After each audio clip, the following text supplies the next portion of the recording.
No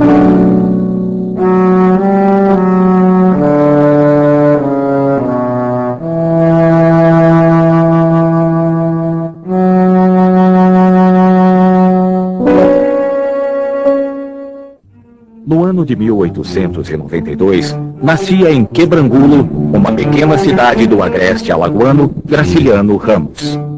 Sua vida foi cheia de atribulações pessoais e políticas, mas tudo em suas mãos virava literatura. Ele polia, retirava os excessos e devolvia para o público como matéria refinada.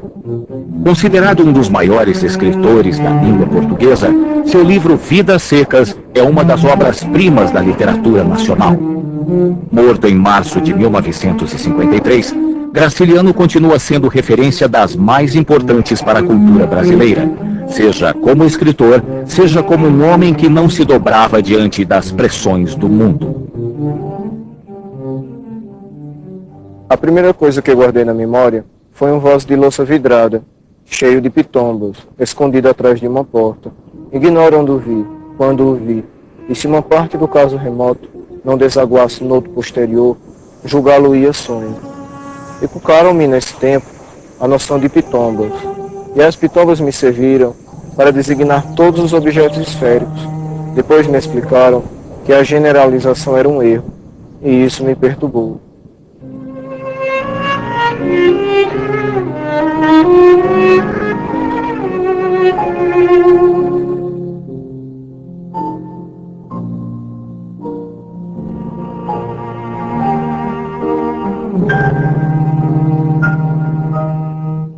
Graciliano, a meu ver, é uma das figuras centrais da literatura brasileira, né? A nossa literatura já tem, vamos dizer, grandes nomes, né? Grandes obras. E a obra de Graciliano, acho que está no centro, vamos dizer, do vértice dessa pirâmide. Quer dizer, ela é uma obra universal, parte do local para alcançar o universal. E ela, ao mesmo tempo, foi uma ruptura na literatura brasileira. Quer dizer, porque no Graciliano, o que ele conseguiu foi casar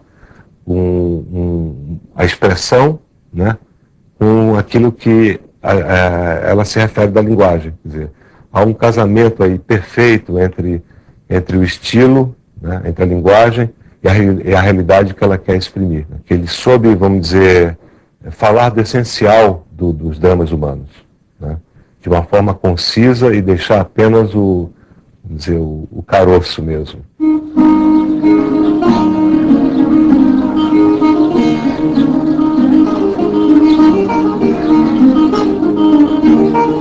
No ano de 1892, no dia 27 de outubro, nascia em Quebrangulo, uma pequena cidade do agreste alagoano, Graciliano Ramos.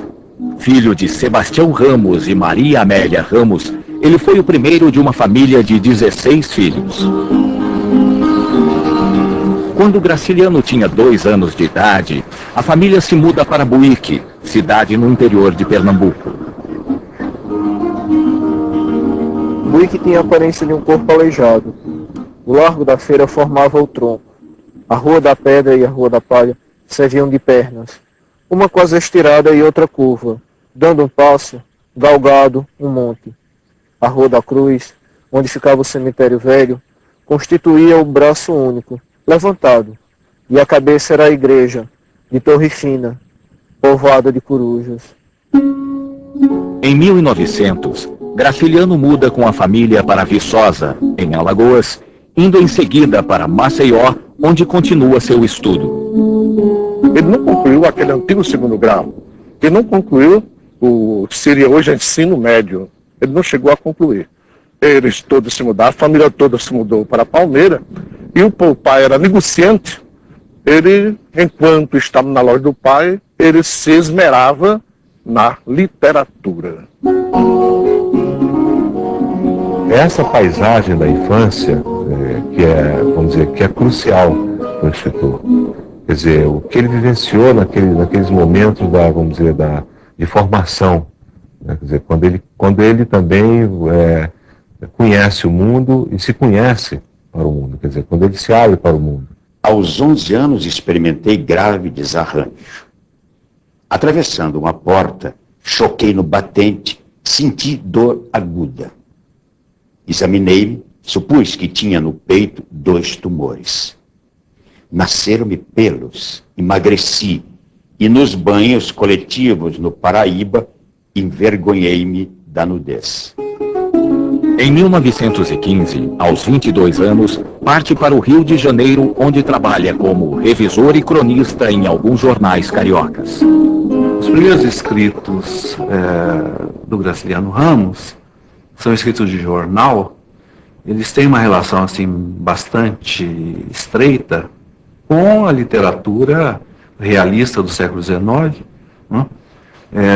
Sobretudo com essa de Queiroz.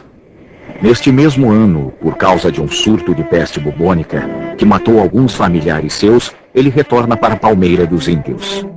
Um dia saiu 3, morreu 2, enterraram. No mesmo instante, depois morreu outro, aí levaram.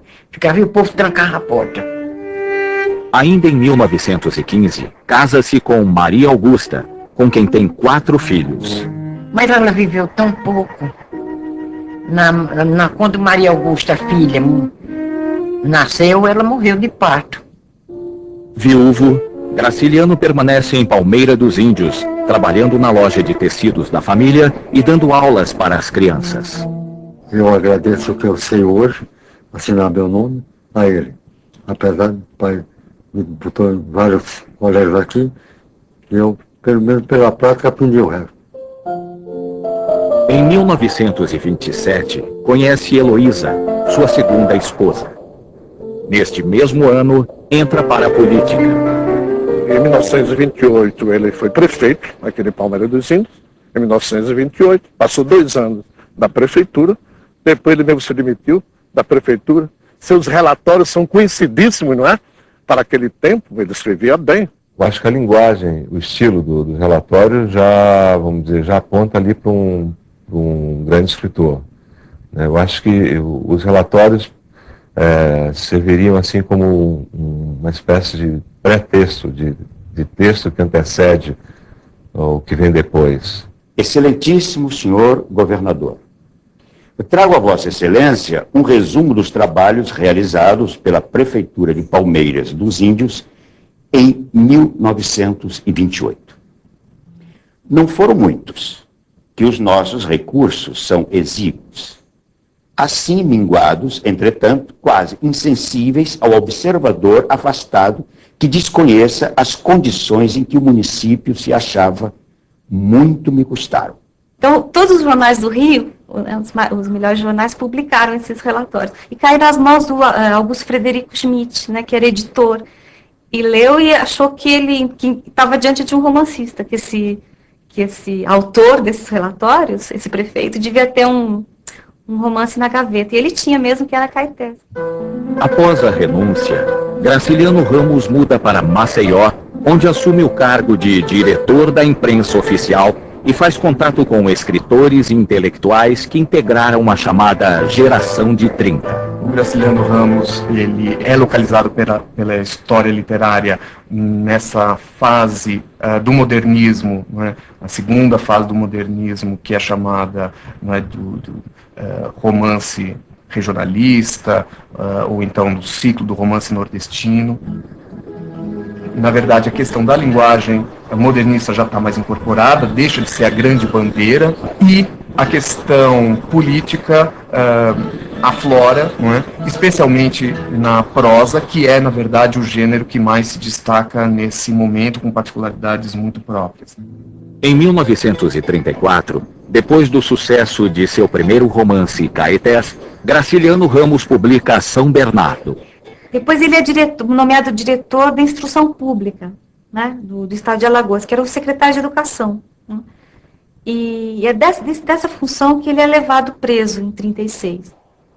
Um oficial pede que ele dê uma terceira chance para uma sobrinha, uma terceira época.